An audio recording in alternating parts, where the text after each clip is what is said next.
It was a warm Thursday evening when I pulled into the community center parking lot after work, hoping to grab a quick workout before heading home, and that's when I noticed the row of open spaces glistening under the fading sunset.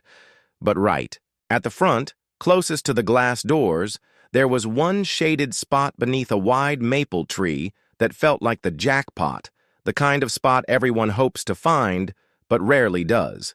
So I slid my car into it with a small grin of satisfaction, grabbed my water bottle and slung my bag over my shoulder, never imagining that such a harmless decision would explode into weeks of absurd HOA drama, threats, vandalism, and ultimately justice served. Because as soon as I shut my door and started walking, a sharp voice rang out, "Excuse me, that's my spot!"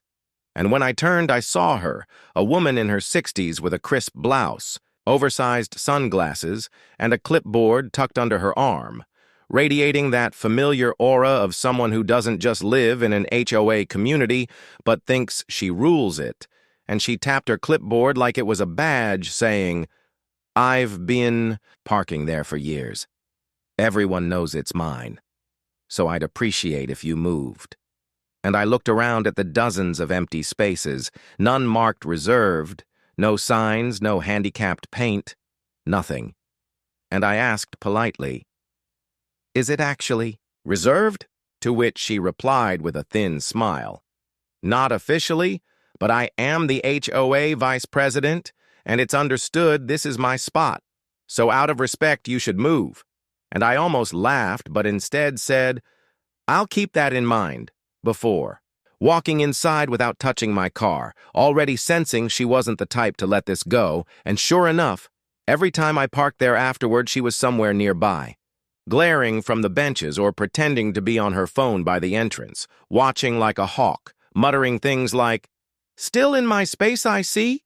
And by the fourth day, she blocked my path and said coldly, "I'll make this simple. Keep parking there and you'll regret it."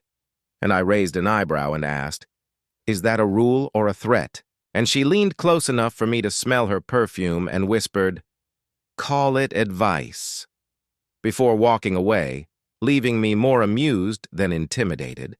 And the next morning, the space had a laminated paper duct taped to the asphalt that read, "Reserved for HOA officers.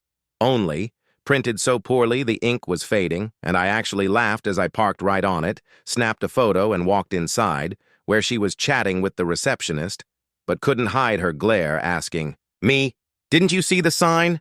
And I shot back, "I saw it. And I also saw the official HOA rules online, and parking at the gym is first come, first serve, so I know exactly which rule I'm following."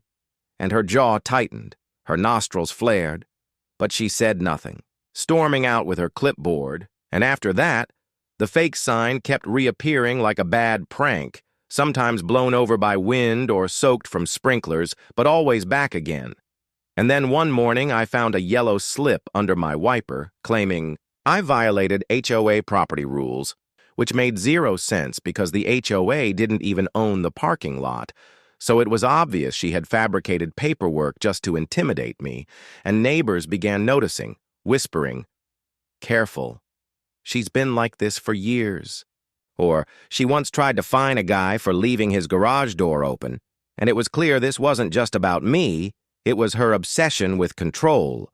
But everything boiled over that Saturday morning when, halfway through my workout, my car alarm went off so loud it shook the gym floor, and I sprinted outside to find her mid-swing with a tire iron, smashing my passenger window, shards of glass raining onto the asphalt, and red spray paint scrawled across the driver's door spelling "thief" in jagged letters.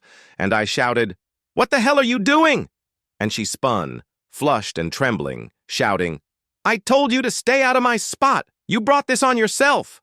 Still clutching the iron, but her voice cracked because she realized what I already had.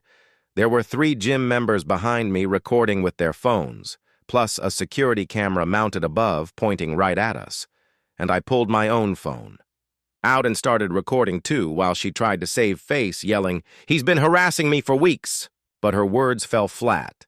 And when the gym manager rushed outside, horrified, she dropped the iron and tried to walk away like nothing happened. But I called after her, "Don't you move, The cops are already on their way." And she froze, caught between fury and fear, and within minutes, sirens blared as 2 police cars pulled up. Officers fanning out, taking statements, and when I handed them my video and pointed to the CCTV, the manager confirmed it caught everything, and witnesses backed me instantly. So one officer walked up to her and said, "Ma'am, you're under arrest for vandalism and destruction of property," taking the iron as evidence, and she barked, "This is harassment. I've been protecting my space for years," to which the officer deadpanned, "By smashing someone else's car in a public lot?"